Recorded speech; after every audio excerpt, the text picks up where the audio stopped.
നമസ്കാരം. ഭക്തിയും ബലവും അനുസരണയും ഒരേ ഉള്ളിൽ നിറഞ്ഞ ഒരു ദിവ്യാത്മാവ് ശ്രീ ഹനുമാൻ. ഇതൊരു കഥയല്ല, ഇതൊരനുഭവമാണ്.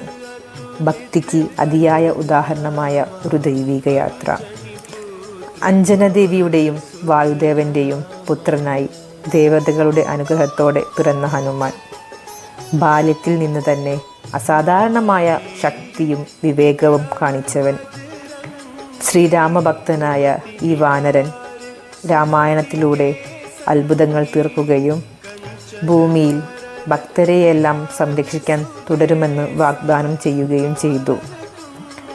മഹാരാമായണത്തിൽ നിന്ന് കലിയുഗത്തിലേക്കുള്ള ഒരു ദൈവിക സഞ്ചാരമാണ് ഈ കഥ.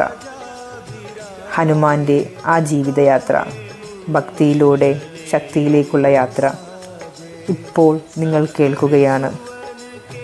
സമർപ്പിക്കുന്നു ശ്രീ ഹനുമാന്റെ കഥ, മനസ്സിലും ആത്മാവിലും എങ്ങും കോരിയിടാൻ. ജയ് ഹനുമാൻ.